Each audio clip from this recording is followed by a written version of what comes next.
We have to recognize a role for nuclear and clean coal. Nuclear power, as you know, provides 20% of America's electricity, and yet we haven't built a new nuclear plant in over 30 years. If you're going to satisfy that 100% growth in electricity demand around the world and be a good environmental steward, nuclear has to be part of the picture. It's an emissions-free source of nuclear power. And we in America used to lead the area of nuclear. We no longer do, and we have to revitalize our nuclear industry, both to be active here at home, but also to be active abroad. We would certainly rather see the expansion of nuclear power be on the backs of American technology than somebody else's technology. We would rather understand the proliferation issues associated with our technology than having to figure out somebody else's technology. So as nuclear grows, America has to lead in that effort to ensure that we can have that growth, and that growth can be done in a proliferation-resistant manner. It's an opportunity, again, for American jobs. We have to recognize that we sit on 250 years worth of coal in this country. And are we going to not use it? Absolutely not. It's an abundant, reliable source of base load power in this country, and we need it. We need to be able to use it responsibly. We need to invest in those technologies that will help us capture and sequester carbon and to actually improve the functioning of these coal plants so that we can actually use them and grow our coal industry here over time. We do have to have a sustainable policy on renewables. We talk a lot about wind and nuclear, and yet the Congress can't pass a bill that actually provides tax incentives for those technologies. They're not yet commercially, they don't cost the same as coal or nuclear. And so we need to continue to find ways to get them to that commercially comfortable place. In the meantime, we need to incentivize their investments. And as I said, we need to exert authorities to get beyond this NOPE syndrome. We are absolutely paralyzed. I mean, we can't build anything anywhere. And I don't think that that is really going to sustain our economy over the longer term. If it means redressing federal eminent domain, if it means better federal-state partnerships, state-local partnerships, industry-state partnerships, we've got to figure out a way to break this logjam that everybody's in it for himself. Well, everybody's feeling it at the gas pump and in your electricity bill. And we need to be able to make that argument to the American people that we are doing ourselves, unto ourselves, an injustice by preventing the construction of new energy investment. And really important, we need to get serious about investing in energy research and development and technology. We are investing less today in clean energy research and development than we did in the 1970s after the Arab oil embargo. We are spending the equivalent of 3 days worth of oil imports on energy R&D in this country. 3 days, that's it. And while $4 billion every year is a lot of money, it is not enough money. Japan and the US provide 70% of the world's investment in clean energy R&D, and yet we are way under scale to develop what we need to develop over the medium and longer term. And so not only do we have to invest in that technology and get serious about it, and we don't need $4 billion, but we also need to, we have to recognize that all of these discoveries are not going to happen just in government labs. They're going to happen in somebody's garage, in one of your companies.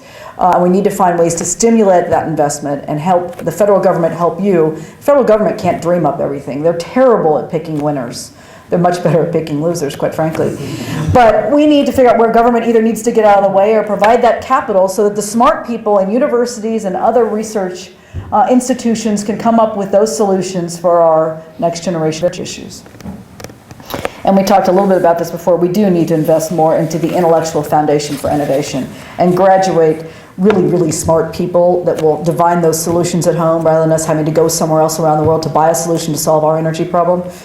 That certainly is not the type of America I think we want our children and our grandchildren to grow up in.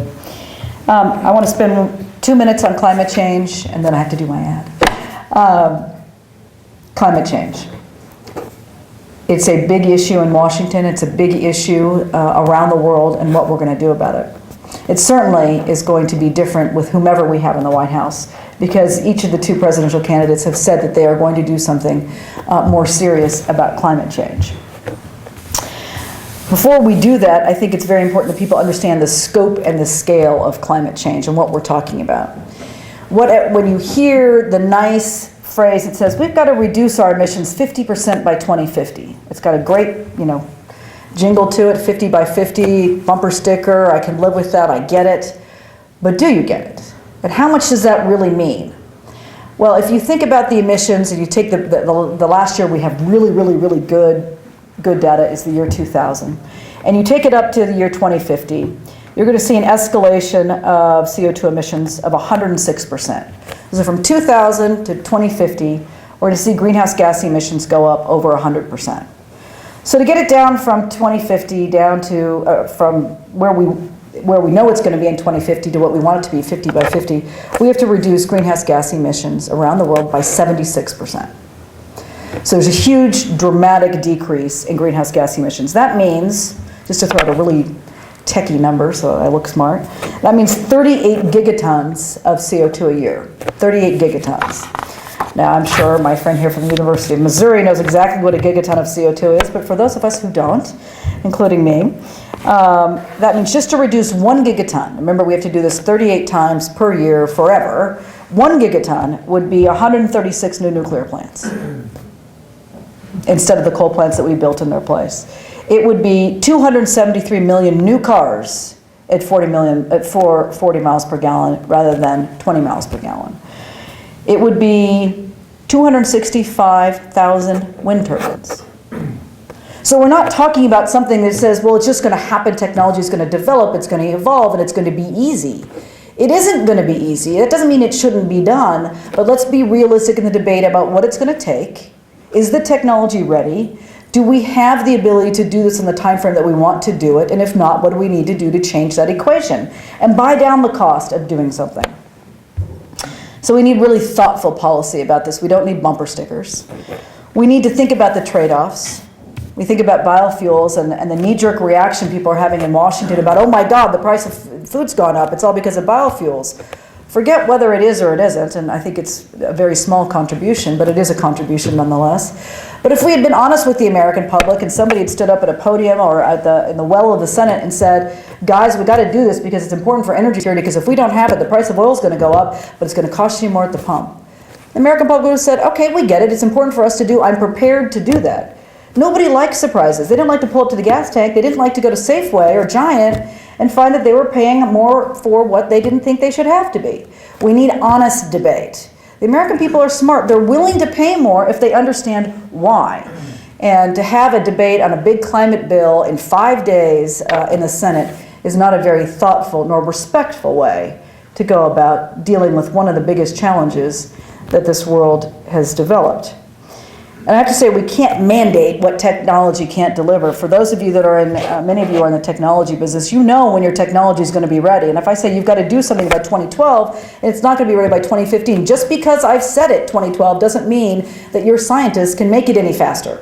So we have to be careful that we don't mandate what technology can't deliver. And if we can't deliver it, somebody else, your business or somebody else's business, is going to go overseas where they don't have to live with that type of mandate or pay that kind of cost. We have to be very, very careful about that, about preserving our competitiveness in the world and finding a way to bring China and India under a type of framework that will allow them to grow, but also become more responsible energy consumers in the future.